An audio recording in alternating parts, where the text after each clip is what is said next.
Love at first bite, ये इनके product की खासियत है। आज हमारे साथ एक super Annapurna, loving caring mother, master chef, नगर आइकन, जिन्होंने सोनी टीवी, कलर्स टीवी पर लाइव शो में अपना हुनर प्रस्तुत किया है, जिन्हें 25 साल से भी ज्यादा कुकिंग क्लासेस और फूड इंडस्ट्री का अनुभव रहा है।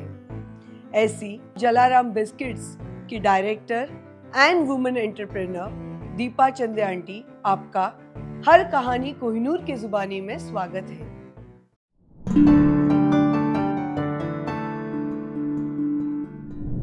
नमस्कार। तो आज मिलते हैं आज की अपनी अन्नपूर्णा और super mom Deepa Chande aunty.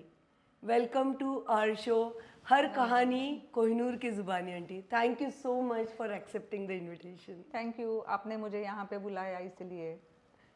तो आंटी, मेरा पहला सवाल ये है कि ये वेजिटेरियन बेकरी डालने का ख्याल कहाँ से आया, और इसके लिए आपको ऐसे क्यों लगा कि आप ये ट्राई कर सकते हो और ये बिजनेस आइडिया में कन्वर्ट कर सकते हो?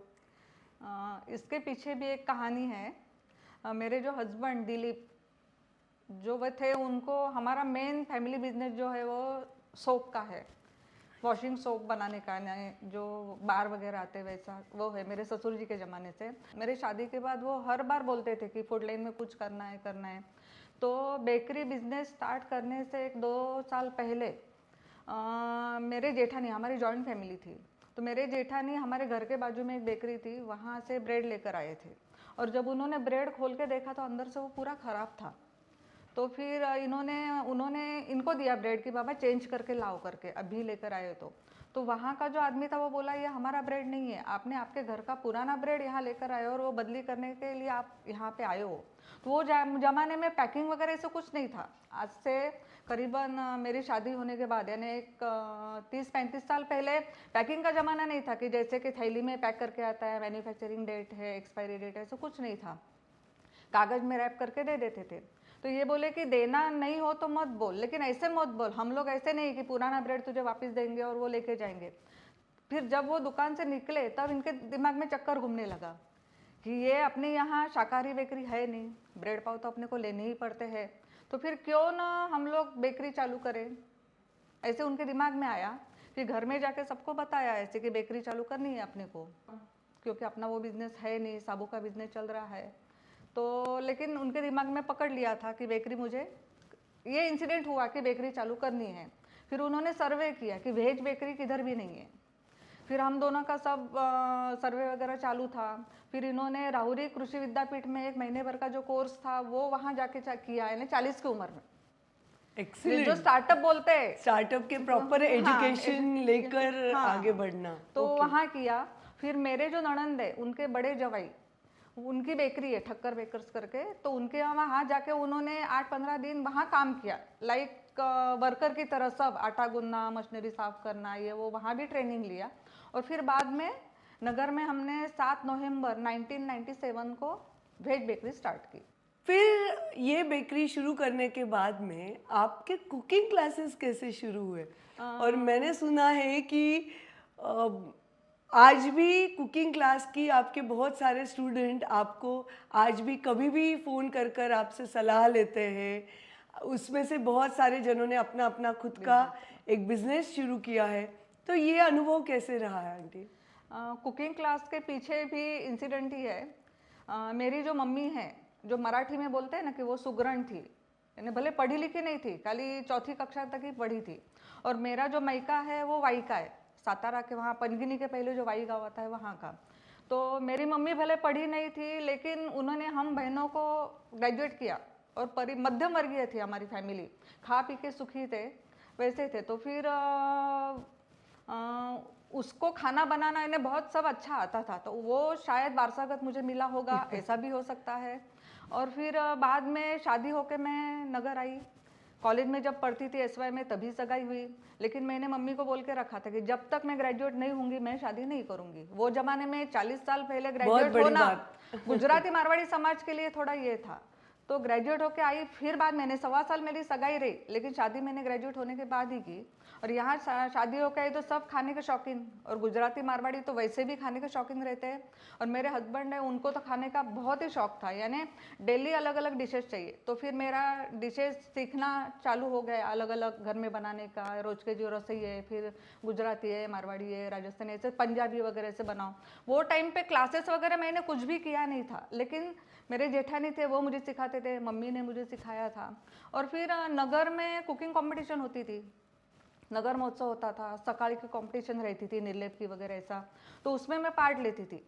तो सपोज अभी कणिस बोलते मक्का की कंपटीशन रही, तो फिर मैं 10-15 किलो मक्का लेके आती थी, उसके अलग अलग डिशें बनाती थी घर में, फिर घर में सबको टेस्टिंग को देने का। तो ये बोलते थे कंपटीशन तेरी है, दिमाग तेरा उसमें ही चला रहता है और हमारे पेट पे अत्याचार है, तू ट्रायल हम पे कर रही है करके। लेकिन वो उसमें ये भी मजाक की बात है, लेकिन वो टेस्ट घर के बताते कि नहीं बाबे ये डिश मत रख, ये तो कंपटीशन में रख, ये अच्छी है। फिर जो अच्छी डिश बनती थी, कुछ इनोवेटिव होती थी, वो मैं कंपटीशन में रखती थी और मुझे हर बार प्राइज मिलता था। वाह। यानी कुकिंग कंपटीशन और दीपा चंदे का नाम वो हमेशा मेरा फिक्स ही था। तब औरतें मुझे पूछती थी कि मैडम आप क्लास क्यों नहीं लेते हो कुकिंग के? तब मेरे दिमाग में फिर चालू हो गया। फिर इनको मैंने बोला कि मैंने क्लास लिया तो कुकिंग का वगैरह से, तो बोले कर ना, मेरी कहाँ ना है। तो घर का भी, फैमिली का भी सपोर्ट था, और मैंने कभी भी कुकिंग का क्लास कभी भी किया भी नहीं था और कभी लेने की तो नौबत आई ही नहीं। तो मेरी जो बहन है उसने आइसक्रीम को वगैरह क्लासेस किए थे, तो वो मुझे बोली कि आइसक्रीम लेने से तू स्टार्ट कर, क्लास जो लेना है फर्स्ट बैच आइसक्रीम के लिए, तो मैं तुझे बताती हूँ आइसक्रीम। तो वो जो रेसिपी बताती वैसे मैंने घर पे बनाई थी। तो बोले तू ये तैयारी करे रख, बेस बना, ये आइसक्रीम बना के रख, दूध उबाल के रख, ये कलर एसेंस ला के रख। तो मैं आऊँगी और फिर मैं क्लास लूँगी, तो तुझे पता चलेगा कि क्लास कैसे लेते हैं। और अगले दिन रात को उसका फ़ोन आया कि मुझे जम नहीं रहा, मेरे सासू की तबीयत अच्छी नहीं, तो मैं नहीं आ सकती। बाप रे, मेरी नींद एकदम उड़ गई। और मैं बोली अभी सब औरतें तो आने वाली है, करीब 30-40 औरतों को मैंने सब फोन करके बोला था। फर्स्ट बैच फर्स्ट बैच 30-40 में पहचान वाले ही थे, पेपर में ऐड नहीं, कुछ नहीं, फोन करके बताया कि ऐसा ऐसा क्लास है। वो टाइम पे मैंने कुछ तो भी 70-80 रुपया कुछ तो भी फीस रखी थी। वो टाइम पे भी मेरे हस्बैंड बोले थे क्लास की फीस नहीं लेने की, वैसे ही लेने के। मैं बोली वैसे लिए तो कुछ वैल्यू रहती नहीं है। करेक्ट। तो फीस रखी थी। और फिर सब जेठानी वगैरह सब हेल्प को, एक जन लस्सी बना रही है, एक जन, एक्सपीरियंस तो कुछ है ही नहीं कि क्लास कैसे लेने का, किया भी नहीं है। तो सब हेल्प के लिए थे। और फर्स्ट क्लास मेरा एकदम अच्छा हुआ, सबको टेस्ट अच्छा लगा, सबने घर पे जाके बनाया तो उनकी भी सब आइसक्रीम बट अच्छी यानी फैमिली सपोर्ट के कारण और सबने मिलकर जैसे वो क्लास किया, शुरू करवाया आपसे। वाह, वंडरफुल, इंस्पायरिंग वन। तो इस तरह से मेरा फर्स्ट क्लास हुआ। और फिर मैंने मेरे क्लास का एक ऐसा रखा कि रोज की जो डिशेज बनाती थी तो वो मेजरमेंट के साथ में लिखती थी। सपोज अभी पोहे बनाने, तो 1 कटोरी पोहे, 140 स्पून नमक, 4 टेबल स्पून प्याज, तेल 1 टेबल स्पून, ऐसे मेजरमेंट के साथ किया तो क्या होता है कि वो सेम डिश बाद में भी उनके घर पे बनती है। तो ये मैंने क्लास की मेरी स्पेशलिटी रखी कि अंदाज से कुछ भी नहीं। और फिर मैंने होटल मैनेजमेंट का कोर्स किया 2004 से, नगर न्यू आर्ट्स कॉमर्स में जो है वो कोर्स किया। फिर अलग अलग कोर्सेज मैंने पूना, बॉम्बे, अहमदाबाद, सूरत, वहाँ जाके सब किए। फिर जो कुकिंग क्लास लेते हैं उनका हमारा एक ग्रुप है, तो अलग अलग शेफ को हम लोग बुलाते, उनसे रेसिपी सब सीखे थे, उनको पैसे देके फिर वो कंट्रीब्यूट हम लोग कर लेते थे। ऐसे करके सेम होटल जैसी चीज़ें हम लोग बनाने को सीखे और फिर क्लास में हम लोग सिखाने लगे ऐसे। वाओ, वी आर लकी कि आंटी सब जगह से सीख कर नगर में हमको ये सब फैसिलिटीज अवेलेबल करवाए। Excellent aunty. आंटी, पर अभी जब आपने और आपके हस्बैंड ने ये बिजनेस शुरू किया तो एक हस्बैंड वाइफ जब साथ में काम करते हैं, पार्टनर भी रहते हैं और at the same time relation husband wife का भी रहता है, तो ये आपने कैसे बैलेंस रखा? बिकॉज ओपिनियन अलग अलग रहना इज़ ऑब्वियस बहुत सारी चीज़ पर, या कभी कोई चीज़ प्रैक्टिकली उनका सोचना, आपका शायद may be trial error basis पर सोचना, और अल्टीमेटली बिजनेस फॉर्म में लाना तो इज़ अ डिफरेंट थिंग। तो ये आप कैसे बैलेंस करते थे? शुरुआत से हमने डिसाइड किया था कि जब हमने बेकरी चालू की तब हम सुबह 4:30-5 बजे से हमारा दिन चालू होता था। हम दोनों और 2 वर्कर, 4 ही जन थे। भले फैमिली का सपोर्ट था लेकिन हमारा साबू का भी बिजनेस था तो वहाँ भी सब थे बाकी। तो ये बिजनेस चालू किया तो 2 वर्कर और हम दोनों, ऐसे 4 ही जन थे। सुबह 4:30 बजे सुबह हमारी होती थी। और रात को 11-12 बजे तक काम चलता था, यानी 18 से 20 घंटे हम लोग शुरुआत के दिनों में हम दोनों ने काम किया है वर्कर के साथ। तो वो टाइम पे क्या था कि हमने डिसाइड कर लिया था कि घर का सब तू देखेगी, बिजनेस का भी देखेगी। अभी मैं तो क्या खाली बनाना वो करूंगी, लेकिन बाकी परचेस करना जो भी है तो उनको ही करना पड़ेगा, ऐसे जो भी मटेरियल लेना वगैरह ऐसे। तो जब हमने चालू किया तो सुबह में उठ के पहले पैटीज की सब्जी मैं खुद बनाती थी, जो आज फेमस है नगर की जो है वो। तो पहले पैटीज का कुकर लगाना, हाँ तो आपका यूनिकनेस है वो आंटी। तो वो पैटीज की सब्जी बनाती थी, फिर बच्चों को उठाना, उनको स्कूल में भेजना, ये करना। 7 बजे दोनों बच्चों को लेके मैं नीचे आती थी, फिर काउंटर का शटर मैं खोलती थी 7 बजे, तब बेकरी अपनी 7 बजे ओपन हो जाती थी। और फिर बच्चों के लिए बस आती थी, 8वें पाटिल में वो पढ़ते थे, फिर उनको बस में बिठाते देते थे। शुरुआत में तो मुझे शटर भी खोलने नहीं आता था, सामने रिक्शा वाले थे ना, वो मुझे शटर खोल के देते थे, क्योंकि मैं इनको उठाती नहीं थी, क्योंकि हाँ इनको उठाती नहीं थी, थोड़ा आराम भी चाहिए ना ऐसे। फिर ये 8 साढ़े 8 बजे नीचे आते थे, फिर मैं ऊपर जाती थी, फिर रसोई बनाना, इनका नाश्ता बनाना, घर और ये दोनों। हैट्स ऑफ आंटी, क्योंकि ये भी सब छोटी छोटी चीजें करना, आज सब हेल्प हो जाती है, ये सब चीजें पता भी नहीं चलती है, बट ये सब चीजें कर कर निकलना बहुत बड़ी बात होती है एक्चुअली। तो ये सब ऐसे चालू था। और फिर दिन भर फिर फैक्ट्री में काम करने का, फिर घर की रसोई बनाने की, बच्चे आते थे उनको फिर खाना दोपहर को खिलाना, शाम को फिर से नीचे आना, और फिर रात को बच्चों को लेके जाना। ये लिटरली ऐसा होता था कि बच्चे 8-8 दिन उनके पापा से मिल नहीं पाते थे। सुबह जब आते थे तब ये सोए रहते थे, स्कूल में चले जाते, स्कूल में से आते थे 3:45 बजे, तो कभी ये बाजार में गए होते, एक आध बार नीचे काउंटर पे मिले तो ये ऊपर आते थे, तब बच्चे सो जाते थे। फिर छोटा नकुल मेरा बेटा वो बोला, पप्पा आप साबू में थे तब हमको कभी संडे तो मिलते थे, अभी तो आप मिल ही नहीं रहो। तब हमने डिसाइड किया कि एक दिन हम लोग अपना बेकरी बंद रखेंगे, छुट्टी लेंगे ऐसे। तो फिर हमने फिर बाद में एक दिन बंद किया, लेकिन वो बाद में फिर से हमने चालू किया जब पूरा बढ़ गया तो। लेकिन हमने मैनेज ये सोच लिया था कि घर का ये सब मैं देखूंगी। शुरुआत के दिनों में हमको दोनों का ये हुआ, लेकिन बाद में जब एक बार अपना सेट हो गया तो फिर मैं घर का, बच्चों का, पढ़ाई का सब देखती थी, ये सब प्रोडक्शन का देखते थे। मुझे नकुल भैया ने बताया कि आप कितनी बार नीचे काउंटर के वहां पर भी उनकी पढ़ाई ले चुके हो, वहां पे पढ़ाई लेती थी, वहां पर भी लिए हुए हो। But that is something hats off aunty, कि दोनों बैलेंस कर कर आगे बढ़ना। एक्चुअली ये बोलने को बहुत आसान होता है, बट जो करता है उसी को मालूम है, क्योंकि बच्चे पीछे भी हो गए अगर एकेडमिकली या बाकी परफॉर्मेंस में, तो वो भी एक मदर को गिल्ट होता है कि अरे वो नहीं चलेगा। और एट द सेम टाइम आपका न्यू स्टार्टअप था, तो वहाँ पर भी पूरा अटेंशन। तो वंडरफुल आंटी, सो इंस्पायरिंग। फिर आंटी सडनली लाइफ में जब एक टर्न आता है, अनफॉर्चुनेटली आपके भी लाइफ में एक 2015 में टर्न आया, पर आपने बहुत हिम्मत के साथ में 21st day you rejoin the factory. ये आपने कैसे किया? वो करना पड़ा दिल पे पत्थर रख के, क्योंकि फैक्ट्री चलानी है तो बेटे को सपोर्ट तो करना ही है। भले फैमिली का सपोर्ट था, हमारा साबू का बिजनेस था, तो वो सब बाकी मेरे जेठ वगैरह देखते थे। यहाँ मुझे सब पता था, बेटे को पता था, इसीलिए वो ज्वाइन करना ज़रूरी था। दिल पे पत्थर रख के मैं 21वें दिन गई, क्योंकि मेरी बेटी मुझे बोली कि जब तक तू फैक्ट्री जाना चालू नहीं करेगी रेगुलर, तब तक मैं ससुराल नहीं जाऊँगी। यानी उसकी शादी हो चुकी थी, तो बोली मैं जाऊँगी नहीं तब तक। 21वें दिन वो मुझे लेकर गई। यानी घर वाले भी मेरे बोले, जो जेठ जेठानी देवर देवरानी थी, सब बोले कि नहीं भाभी आप चालू करो, और इनका वो हम है करके आप बिल्कुल दुनिया का टेंशन मत लो। मेरे जो हस्बैंड थे वो हमेशा बोलते थे कि लोग क्या कहेंगे उस पर ध्यान देने का नहीं, लेकिन फिर भी अपने को थोड़ा ऐसे लगता है।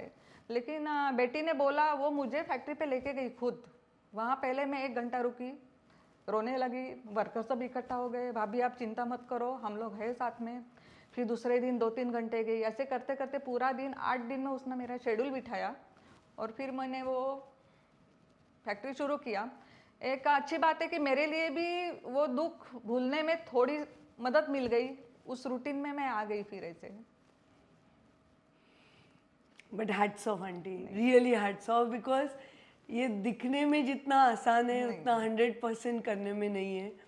बट इसके साथ में एक 2-3 साल बाद I think Nakul was doing some course and he called you. रात को वहाँ से उन्होंने 11 बजे फ़ोन किया था, तो ये क्या किस्सा है? हाँ, उसने फ़ोन किया था, वो लैंडमार्क का कोर्स किया था, उसमें अपने को फ़ोन लगाने को बोलते हैं। मैं सो गई थी और तब उसकी शादी नहीं हुई थी। नकुल और हम दोनों ही माँ बेटे थे। उसने रात को फ़ोन किया और मैं एकदम बोली रात को क्यों फ़ोन आया ऐसे। तो फिर वो रोने लगा कि मम्मी मैंने पप्पा जाने के बाद तुझे बिल्कुल टाइम नहीं दिया, हर बार तुझे डांटता था, मैं मेरे दोस्तों में रहता था, तुझे टाइम देना ज़रूरी था। तो उसने मेरे से माफ़ी मांगी। उसको जो फील हुआ कि मुझे टाइम देना चाहिए बेटे को, भले पप्पा रहे ना रहे लेकिन हर बेटे को अपने माँ को अपने फैमिली को टाइम देना ही चाहिए, वो उसने बोला तो मुझे इतना प्राउड फील हुआ कि आज मेरा बेटा मेरे लिए इतना करता है, इतना सोचता है। वो उसमें मुझे बहुत ही अच्छा लगा ऐसे। सो दैट प्रूव्स कि वो कितने सक्सेसफुल ममा भी है और लविंग केयरिंग ममा है। इसीलिए वो बच्चे को वो कोर्स के बीच में भी वो फीलिंग को कहीं पर वर्बल देने का मौका मिला आंटी। आंटी मैंने सुना है पूरा जलाराम बेकरी और बिस्किट्स का R&D आज भी आपके हाथ में। हाँ, और मेरे नया हाथ में। प्रोडक्ट डेवलप करना पूरा आप ही देखते हो, प्लस अपने पूरे HR यानी पूरे अपने स्टाफ के साथ में रिलेशन रखना, उनके प्रॉब्लम सॉल्व करना, ये भी पूरा आप देखते हो। और at the same time hygiene और क्वालिटी चेक पर आपका बहुत शार्प वॉच रहता है, ये मैंने सुना। तो इसके बारे में मैं जानना चाहूँगी, ये सब क्यों? फूड बोला तो हाइजीन चाहिए ही, फिर वो कौन सा भी बिजनेस हो, होटल लाइन हो, कैटरिंग हो या रेस्टोरेंट हो या फिर बेकरी हो। अभी बेकरी के बारे में तो हम लोग सुनते हैं कि बेकरी का खाना नहीं चाहिए, हाइजीन नहीं रहती, लेकिन अभी वैसा रहा नहीं। अपनी बेकरी जो आप देखेंगे तो पूरी हाइजीन है, एकदम नीट और क्लीन है। उसके ऊपर लेडीज़ को क्या नेचुरली भगवान ने दिया होता है कि घर संभालती है तो घर क्लीन रखना, नीट रखना, वो लेडीज़ का स्वभाव ही, उसका नेचर से ही आता है वो।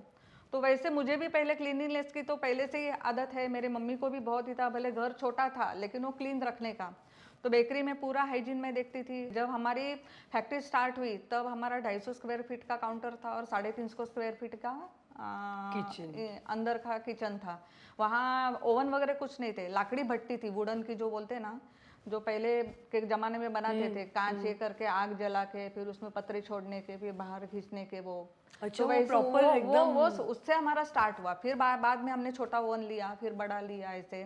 तो डे फर्स्ट से हम लोग हाइजीन के ऊपर हम लोग ध्यान दे रहे और क्वालिटी के ऊपर। और पानी भी डे फर्स्ट से, वो टाइम पे आरओ तो था नहीं, तो हम लोग एक्वागार्ड का पानी यूज़ कर रहे थे हर एक प्रोडक्ट के लिए। अभी तो वाह। आरओ का बड़ा प्लांट बिठाया है। वहाँ का जो आइस भी बनता है, कोई भी प्रोडक्ट में अपने को आइस लगता है तो वो भी आरओ वाटर का ही हम लोग आइस हमारे यहाँ बनाते और वो यूज़ करते। जैसे बाहर के बेकरी में रेडीमेड कोई कोई यूज़ करता है तो वो कौन से पानी का बना हुआ रहता अपने को पता नहीं चलता। तो ये हाइजीन का पूरा मैं देखती थी, मीन्स अभी भी देख रही हूँ। और कुकिंग का मुझे इंटरेस्ट है तो R&D पूरी मैं नहीं करती हूँ, नए नए प्रोडक्ट हम लोग लाते हैं डे फर्स्ट से। यानी जो जमाने में केक के प्रीमिक्स नहीं मिलते थे और वेज केक नहीं मिलता था, एक ही जन का पूना में वेज केक आता था, तो वो ज़माने में हमने वेज केक स्टार्ट किया। जब हमने फर्स्ट केक बनाया ओपनिंग के दिन, तो मेरे बहन के लड़के का बर्थडे था, तो हमने घर पे केक बनाया। भले वो फूला नहीं था, चपटा ही हुआ था, लेकिन हमने उसका केक कट किया। जलाराम जयंती के दिन हमारा ओपनिंग हुआ। तो फिर बाद में हमने उसमें सब इम्प्रूवमेंट किए। हर एक ट्रायल हम हमारे किचन में करते। पहले छोटा ओवन घर में रखा था OTG, फिर उसमें केक बनाओ, बिस्किट बनाओ, फिर वो अच्छे बने तो फिर सबको टेस्टिंग के लिए देने का। फिर अभी भी हम लोग कोई भी नया प्रोडक्ट लेता, अभी हमने देखा होगा कि आपने दिसंबर में हमने टेस्टिंग फेस्टिवल रखा था, उसमें करीबन 20 से 22 नए प्रोडक्ट हमने लॉन्च किए। तो उसके ऊपर हमारा पूरा साल भर R&D चल रहा था। जैसे हेल्दी प्रोडक्ट थे, ज्वारी की कुकीज़ है, यानी घर में हर रोज ट्रीट चल रही थी। वही ना। तो अभी तो फैक्ट्री पे करते हैं, वहाँ हमारा टेस्टिंग लैब पूरी अलग है, वहाँ पे सब नए नए प्रोडक्ट बनते हैं। फिर हम लोग वो प्रोडक्ट अपने फ्रेंड सर्कल, कॉलोनी में रिलेटिव है, उनको सबको टेस्टिंग के लिए देते हैं। फिर कोई जो अपने को रिप्लाई करता है वो हम लोग उसमें फिर चेंजेस करते हैं कि किसी को तीखा लगता है, शक्कर कम है, ये है वो है। फिर जो कस्टमर आता है उनको हम लोग 8 दिन टेस्टिंग के लिए देते कि तुम्हारे रिव्यू बताओ।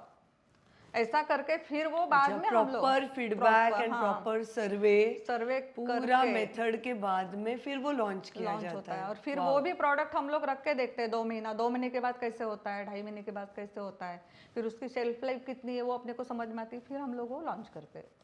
आंटी कभी आपको ऐसे नहीं लगा कि आप भी मास्टर शेफ के इसमें पार्ट ले सकते हो? नहीं, मैंने ट्राई भी किया था। वो टाइम पे 2 बार मैं सिलेक्ट हुई। पहले फ़ोन के ऊपर रहता है, लेकिन वो क्या है कि उसमें नॉनवेज भी रहता है बनाना, और नॉनवेज तो हाथ भी नहीं लगे थे। मैंने होटल मैनेजमेंट का कोर्स किया था, उसमें भी नॉनवेज का था, लेकिन मैंने बोल दिया कि मैं वो पीरियड में मैं आऊँगी भी नहीं और बनाऊँगी भी नहीं और वहाँ खड़ी भी नहीं रहूँगी, और उसमें नॉनवेज तो रहता ही है। और 1 साल था जब वो खाली वेजिटेरियन ही था, तब मेरे हस्बैंड बीमार थे, बॉम्बे में थे, तभी भी मैं सिलेक्ट हुई, लेकिन मुझे पॉसिबल नहीं हुआ जाना। अच्छा, 2 बार सिलेक्ट हुआ था, लेकिन फिर गई नहीं अभी मैं। फिर से सोच रहे हो? अभी देखते कैसा कुछ हो। अभी इतना ये बिजनेस का इतना है ना, तो वहाँ गए ना कि घर छोड़ के अपने को 2-2 3-3 महीने रुकना पड़ता है वहाँ पे। करेक्ट, वो नॉन उनके नॉन राउंड्स हाँ, रहते हैं पूरा और सब रहता है वैसे। प्रोसेस। आंटी, अभी जो लेडीज अगर कोई बिजनेस अपना शुरू करना चाहे, अपना पैशन प्रोडक्ट आगे लेकर लॉन्च करना चाहे, तो आप उनके लिए क्या गुरु मंत्र दोगे? अ, उनको मैं बोलूँगी कि अगर आपको बिजनेस चालू करना है, तो वो बिजनेस एक तो फैमिली सपोर्ट के बिना होगा नहीं, तो आपको फैमिली को बता के उनका सपोर्ट लेके ही करना पड़ेगा। और दूसरा, पहले आप अपने फैमिली का ध्यान रखो। बच्चे जब छोटे रहते हैं तो बच्चों को के ऊपर फोकस करना पहले ज़रूरी है। भले मैंने बच्चों के साथ किया क्योंकि वो नीड थी, मेरे हस्बैंड ने चालू किया था, मैंने उनको सपोर्ट किया, फिर भी मेरा पूरा ध्यान बच्चों के ऊपर ही था, उनके करियर के ऊपर, उनके पढ़ाई के ऊपर वगैरह। लेकिन आज के लेडीज़ को मैं बोलूँगी कि आप बिजनेस करो, लेकिन घर का करके फिर बाद में करो। अगर आपके घर में फैमिली वाले सब हेल्प करने के लिए तैयार है, आपका सब पूरा संभालने को तैयार है, तो आप करो। लेकिन जो भी बिजनेस करोगे वो पहले स्मॉल स्केल पे करो, लोन लेके मत करो, क्योंकि लोन चालू किया तो उसका इंटरेस्ट चालू हो जाता है, फिर अगर बिजनेस नहीं चला तो टेंशन आता है। तो इसीलिए जो भी बिजनेस करना हो, पहले गोल भले बड़े देखो, लेकिन स्टार्ट करते समय स्मॉल स्केल पे करो, धीरे धीरे फिर वो बढ़ा। आंटी, अभी मैं जानना चाहूंगी आपकी खुद की अदर देन कुकिंग क्या हॉबीज है? मुझे घूमना बहुत पसंद है। हमारे सब ग्रुप है नगर में, उनके साथ घूमने जाती हूँ। जैसे 2-3 ग्रुप है तो आउट ऑफ इंडिया है, इंडिया में साल में 1-2-3 टूर होती है। बाकी खाने का शौक़ तो मुझे है, चीज़ें बनाती हूँ, खाना और खिलाना वो तो है ही। और दूसरा जो है सोशल लाइफ मुझे बहुत पसंद है। अभी ग्राहक पंचायत की मैं महाराष्ट्र प्रांत की कंज्यूमर फोरम बोलते हैं उसकी कार्यकारिणी सदस्य हूँ। बड़ा पद दिया था, मैंने लिया नहीं, लेकिन टाइम देना अपने को पॉसिबल नहीं होता है। और दूसरा भी जो एजेड लोग हैं उनके लिए जो संस्था काम कर रही है, तो उसमें भी मैं इन्वॉल्व लूँ। ऐसे सब छोटे बड़े चल रहे हैं वैसे। वाओ, यानी सोशल एस्पेक्ट भी आपके अभी फुल ऑन एक्टिव इसमें चालू है। आंटी, मैंने सुना है आपको बिजनेस को अभी ऑल ओवर इंडिया पर लेकर जाना है। You want to expand it to the pan India level. तो इसके लिए आप क्या करना चाह रहे हो? क्या स्ट्रेटजीज है आपकी? अभी देखा जाए तो पूरा जो ये मैनेजमेंट मार्केटिंग का वगैरह है वो मेरा बेटा देखता है, मैं उसको हेल्प करती हूँ, क्योंकि मार्केटिंग मेरा फील्ड नहीं है। क्योंकि Okay. जैसे सो ये R&D सवाल हमने नकुल भैया को पूछना चाहिए। लेकिन हमारी जो चर्चा होती है उससे ये है कि पहले हम लोग महाराष्ट्र पूरा कवर करेंगे। नगर तो हमने कवर कर लिया, नगर का आजू बाजू जो कवर एरिया कवर किया, फिर महाराष्ट्र में हम मराठवाड़ा विदर्भ सब जगह जा रहे हैं, पूना है, कोल्हापुर तक माल जाता है। फिर ऑल ओवर इंडिया के लिए हम लोग कंसल्टेंट का अच्छा, ऑलरेडी अभी अपना जा रहा है। कितने जगह जाता है अपना अभी? और बहुत जगह है ने। पूना में अपना डिस्ट्रीब्यूटरशिप है, अभी करीबन अपने 8 एक काउंटर हो गए पूरे।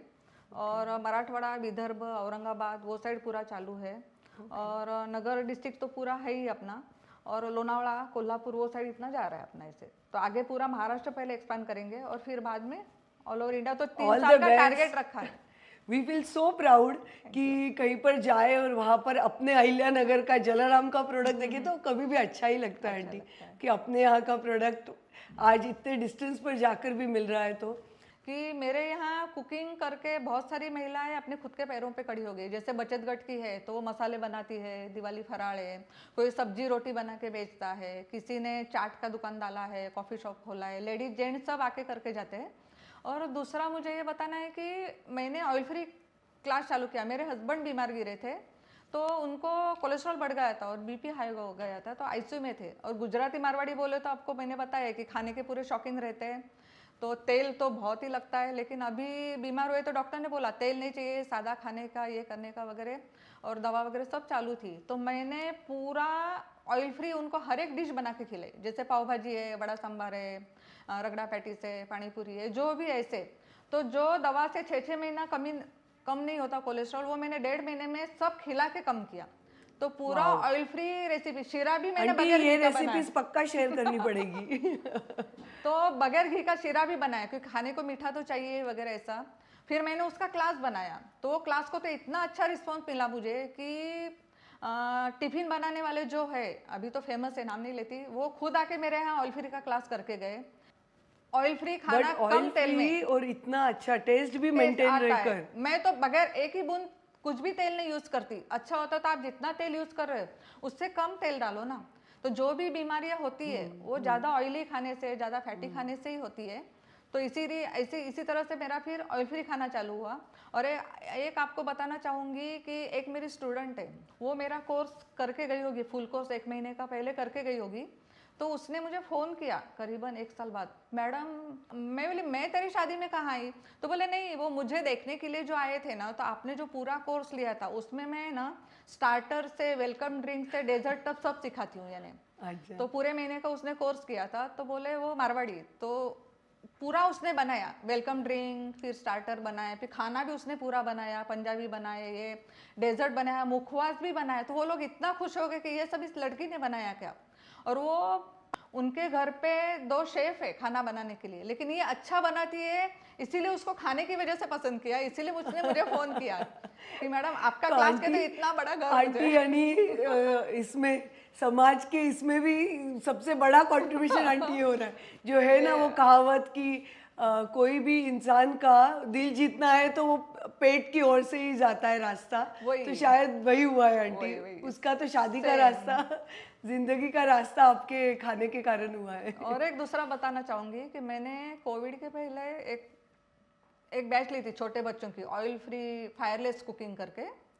तो 7 साल से 12 साल के बच्चों के लिए लिया था। तो उसमें मैंने स्टार्टर, डेजर्ट, आइसक्रीम, ये सब उनको सिखाया था फायरलेस कुकिंग में।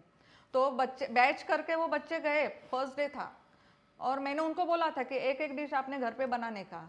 तो फिर एक मैडम का मुझे फ़ोन आया कि मैडम आपने क्या क्या बोला है। मेरी बेटी बोलती है कि मम्मी वो मेजरिंग कप ला के दो, फिर मैं आज मॉकटेल बनाने वाली हूँ तो आपको ये सोडा लाना पड़ेगा, मैं आज सब बना, पापा को बोलो जल्दी आए, पहले मॉकटेल पीना है, और सुबह का नाश्ता मैं बनाऊंगी। तो बोला ऐसा क्या है? तो बोले वो जो बोल रही ना वो चीज़ें आप उसको ला के दो।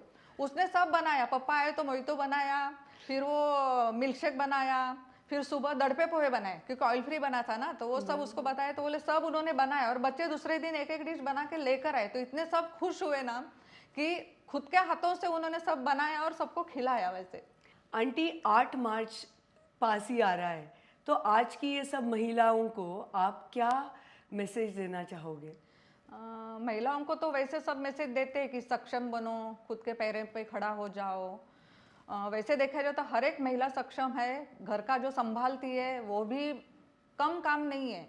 लेकिन मैं महिलाओं को ये बताना चाहूँगी कि अपने घर में जो जेंट्स है, फिर वो अपना बेटा हो, पति हो, भाई हो, पिता हो, उनको एक्सप्रेस करने में मदद करो। क्योंकि अपनी जो संस्कृति है वो पुरुष प्रधान है, वो पहले से चली आ रही कि पूरी जिम्मेदारी उसकी, वो कमा के लाएगा, हम लोग खाएंगे, घर वालों को वही देखेगा। अगर रोना हो तो वो खुले दिल से रो भी नहीं सकता। तो उनको एक्सप्रेस करो आप, यानी इससे क्या होगा कि उनके जो प्रॉब्लम है वो घर में शेयर करेंगे, फिर उनके जो दुख है वो रोक के बताएगा। तो जो बीमारियां होती है हार्ट की जैसे है, स्ट्रेस है, बीपी है, वो भी उनको होगा नहीं, उनकी लाइफ भी बढ़ेगी। तो ये जो होगा तो घर भी अच्छा रहेगा, हेल्थ भी उसकी अच्छी रहेगी, और आजू बाजू के माहौल, फिर अपना सिटी है, इससे देश की समस्या जो अभी बहुत सारी चल रही है वाओ, वो कम होने में मदद हो जाएगी, ऐसे मुझे लगता वंडरफुल है। Thought aunty, wonderful. Will surely rethink about it and will try to follow something about it. सच्ची ये सोचने की बात है और ये करने की बात है, तो हम ज़रूर इस पर कुछ एक्शन लेना पसंद करेंगे आंटी। इससे क्या होगा कि फैमिली बॉन्डिंग भी बढ़ जाएगा पूरा।